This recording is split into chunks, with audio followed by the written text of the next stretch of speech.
Hey guys, welcome to my channel. Today I'm going to show you how I do a very natural looking highlight and contour using the Makeup Forever Sculpting palette. So if you'd like to see how I created this highlight and contour look, then just keep watching.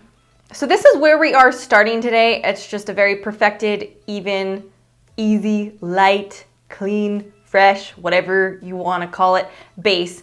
So if you're interested in how I did that, you can click right here and check out that tutorial. So let's get started. You can do this on any base. You don't have to go with such a clean skin look, but we are going to keep this to a much more natural contour and highlight than what you might see before. So Makeup Forever sent me their sculpting palette. This is in 20, so this is their fairer one. I believe there's 4 shades, so you can definitely find one that's going to suit your skin tone. And this is now my favorite. This is like my most used contour and highlight palette. I really like it. And this is what we're going to be using for this tutorial. So you can already see when my skin isn't set, it's naturally going to catch the light. So we already have a bit of almost highlights going on, and we're going to be working off that. This isn't going to be a contour and highlight that's going to super change your face. It's just going to kind of enhance what you already got. So I like to start out with contour first. Contour makes a bigger difference on my face since I do have a lighter skin tone.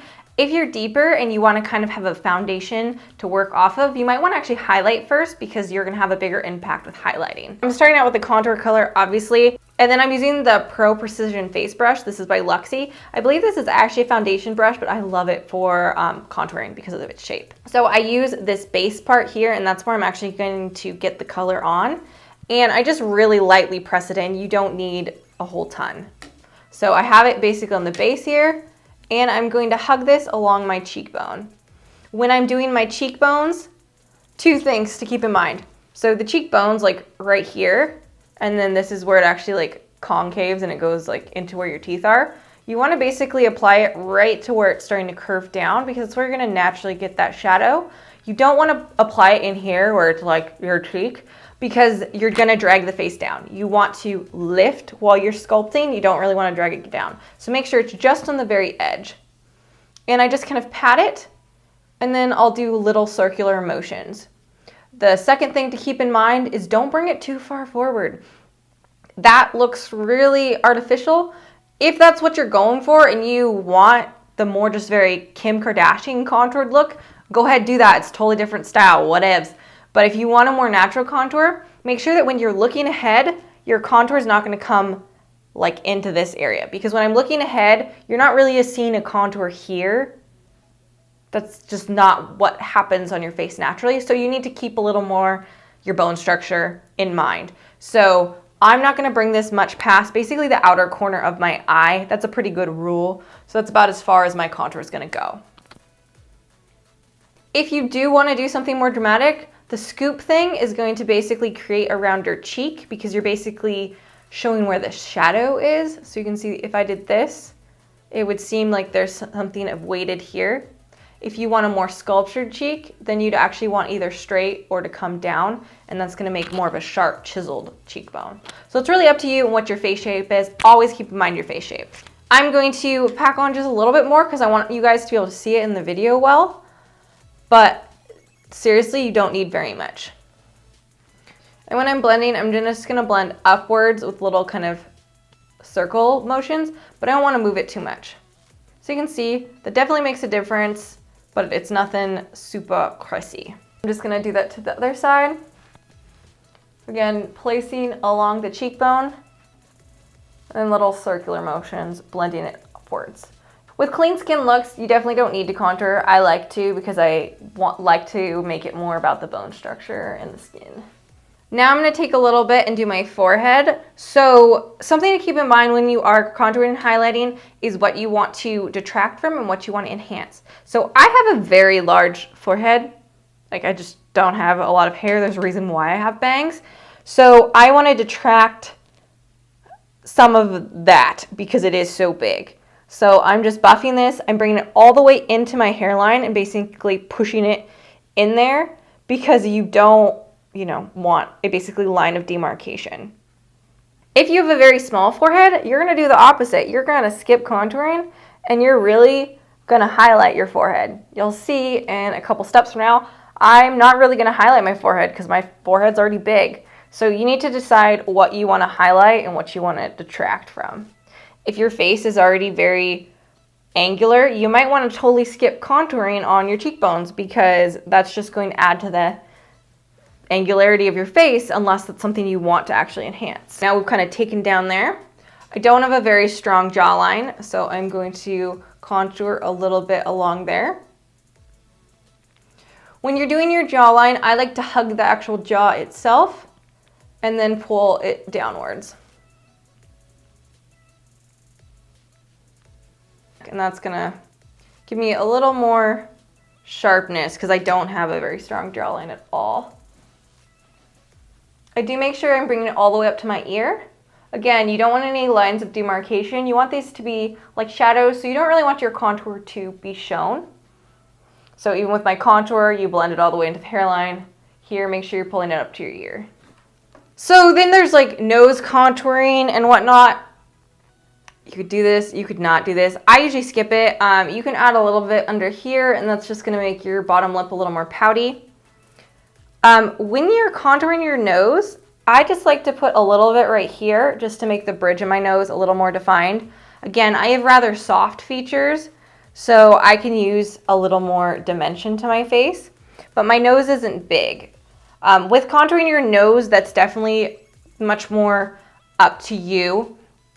If my nose was really wide, putting a strip right here isn't gonna help me out at all, because what you're wanting to actually do to cut down the width is highlight this plane of the face right here. So you'd actually be putting a highlight here if your nose came out farther.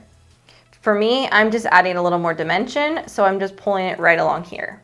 So now we're gonna go into highlight. I'm gonna start using the matte highlight, and I'm gonna keep using this for this CB1 brush. And I'm just using a really little bit, taking it down the tip of my nose, and then using my finger to blend it out. Again, this is really, really subtle. I just want a tiny bit just to kind of bring this part of my face forward. I'm not gonna bring anything on my forehead at all. We already discussed my forehead's big. If I did anything, I might add a little bit right here just to draw more attention to my eyes, but this plane of my face is already big. We're just gonna leave it alone. Again, if you have a small forehead, your hairline's really close, you go ahead, highlight that forehead. It's up to you. Just think about what you're actually doing when you're highlighting contouring. So I want to pull my cheekbones a little bit stronger. So I'm just tapping a little bit right along my cheekbones. Again, not really bringing it into the front of the face. The triangle thing, again, is going to bring this part of the face forward, so it does work. I find that it looks kind of odd unless you're doing a really heavy highlighted and contoured look. So I don't like to do it with the more clean skin looks. I'm definitely not knocking it. I like the really, contoured and highlight look, but I don't like it with clean skin looks because I feel like it looks odd. I'm not gonna highlight my chin at all. Again, this is all about how your face actually looks. If you have a very small chin, you have maybe a triangle shaped face, highlight your chin. If I was gonna highlight my chin, I'd add the tiniest bit right here to kind of detract from the rest of my chin because I have a large chin, so I don't wanna highlight that. I will take just a tiny bit on my Cupid's bow, again, just to enhance the lip area slightly. So now we're gonna go into our blush color. You can use any cream blush. I'm just gonna use the blush that's in the Makeup Forever palette, and I'm using a Luxie Precision Foundation. Any type of kind of fluffy-ish brush that you have some control of is gonna work. You can even use your fingers. So my natural flush happens right around here. So I'm just going to lightly kind of tap that on. And then I'm blending it more towards my temples. That's a little more flattering on my face shape. I don't like bringing any color right in this area, basically from my iris to my nose. I'm not gonna put any color there. I find that it just kind of looks like redness then. So my concentration's basically from my iris to the end of my eye, and then I blend it upwards towards my temples. You can also put it basically just in the center of your face and not really towards the temples, and that's gonna give you that more kind of youthful look. Another option with blush, if you want to make it look really natural, is you can actually go just a little bit over your nose, almost as kind of a difference, kind of like how you could bronze that area. If This bronzer doesn't work as well for me, obviously. So a lot of times I'll bring a little bit of blush there because if I was out in the sun, I'm probably gonna get a little pink rather than a little bronzed. So I'm gonna use a little bit of a shimmer highlight. This is the Illuminator from the Makeup Forever palette. And I'm taking this on a diffused crease. This is an E38 by Sigma.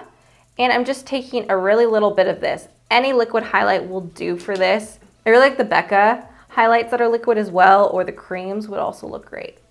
So right now, we're just going to hit those high points. Because my skin isn't set, it's actually really easy to see those. So you can see it when I move. So this is just going to catch a little extra light. And again, just tiny, tiny little bits. Use your finger to really press it into the skin. I liked hitting right here. So you have a plane basically right here on your face, and then it starts curving here. So right at that curve, I usually hit just a little bit of illuminator there. Again, hitting your cheekbone. And your cheekbone is kind of, you're basically hugging this orbital bone. So you can even bring it just above your brow if you desire. My face is already rather wide here, so I'm hugging it only to about here. I'm not gonna bring it out more towards my temples because I don't wanna add extra width. You can go down the center of your nose if you want. I don't like highlighting the tip of my nose. If I'm gonna highlight my nose, I'm gonna hit these corners because that's where if I was to turn my head, the light would naturally catch. I love a highlighted Cupid's bow. And then again, I could hit here if I wanted, but I usually just totally skip highlighting my chin. Highlighting contouring is gonna be different depending on your face shape and what you wanna do with it. So if you have any questions about that, feel free to ask them in the comments and I'll get back to you. So this is where I would leave it for a really clean, very natural highlight and contour. This gives me a little more dimension to my face from where I started without it being over the top. It's very natural. I think I could get away with like this being my skin rather than a bunch of makeup. Again, nothing wrong with the super highlight and contoured look. Definitely check out my other videos. I wear it sometimes. But if you do want something that's very wearable, a little less detectable as makeup, this works really well. All right, so this is the completed look. My face isn't powdered at all right now, again, other than just what's underneath my eyes. So the highlights can really pop. If there's areas where you have a little more texture, I would go ahead and take some translucent powder and just tap those down because you don't want the light to actually catch that. So I might end up adding a little bit where I have kind of dry skin areas at the bottom of my face, but at this point I haven't.